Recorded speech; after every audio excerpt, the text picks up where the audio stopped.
Elara herri osoko okindegi onenaren jabe izatea amesten zuen. Bere postu txikia merkatu jendetsuan beti zegoen usain goxoz beteta, baina bere gozokiek gutxitan erakartzen zituzten jende talde handiak.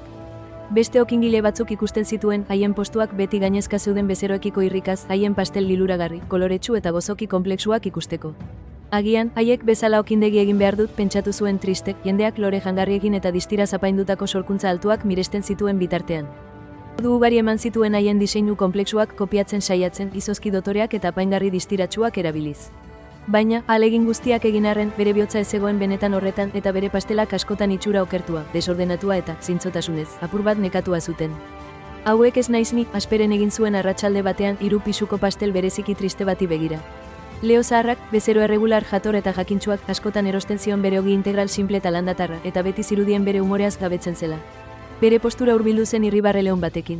Zer kezkatzen zaitu hain sakon, okingile gaztea, galdetu zion Leo Kastiro, begiak ulermenez distiratsu. Larak bihotza ustu zion, bere frustrazioak azalduz. Nire pastel dotoreak ez dira ezagunak eta ezin ditut inoiz besteen bezain perfektuak egin, ahalegin guztia egin arren. Leok pazientzia zentzun zuen, poliki-poliki buruaz baiezkoa emanez. Baina Elara, galdetu zion, hautsa berotasunez beteta, zer da, zuk, benetan gehien maite duzuna okindegi egitea, bihotz-bihotzez. Bere ogi simple eta kurruskatsuaren saskia seinalatu zuen. Hau, aitortu zuen, nire amonaren antzinako errezeta ogi sendo eta zintzo baterako. Baina oso sinplea, oso arrunta iruditzen zait okindegi handi baterako. Leoren irribarrea zabaldu zen. Sinpletasuna, benetako maitasunez eta trebetasunez egina dagoenean ez da inoiz arrunta, apartekoa da, aholkatu zuen jakintsu. Zure benetako talentua eta zure lanik onena beti zure benetako izatetik etorriko dira, zure ukitu eta pasio berezitik. Elarak denbora luzez pentsatu zituen bere hitzak haien egia bere bihotzean sakonki finkatuz. Bere instintuei fidatzea erabaki zuen arriskua hartzea esan nahi bazuen ere. Hurrengo goizean, Elararen postua erabat eraldatuta zegoen. Haren sorkuntza behartu zituen pastel dotoren ekatua eta borrokalari guztiak desagertuta zeuden. Horren ordez, saski zumezkoetan pilatuta zeuden amonaren ogi landatarreko ogi berotu eta aurrezkoak, haien usain erakargarriak goizeko aire freskoa betetzen zuen eta begirada bitxiak erakartzen zituen. Pasealekuak gelditu ziren apur bat nahastuta erakusleio simple, baina lasaigarriarekin. Emakume gazte bat, hasiera batean beste postu batera zioana, pasatu zen eta gero bat batean gelditu zen, usain atsegina eta ezinbestekoa erakartuta. Zein usain zoragarri eta zintzo hau, galdetu zuen arnas sakon eta eskertua hartuz. Nire amonaren ogi benetakoa, etxekoa da, erantzun zuen Elarak, bere ahotsa argiagoa eta ziurragoa zen asteetan baino, harrotasun berriz beteta. Emakumeak ogi handi bat erosi zuen eta gero berehala itzuli zen beste bat lortzeko, ura partekatzeko irrikaz.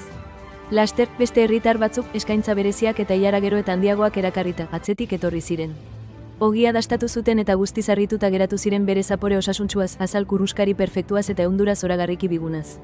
Hau ez da ogi hutsak, oiukatu zuen bezero pozik batek, tradizio puruaren eta benetako erosotasunaren zaporea da, besarkada epel bat bezala. Larak ogi guztiak saldu zituen eguerdirako, bere pastel konplexuekin inoiz gertatu ezen balentria nabarmena.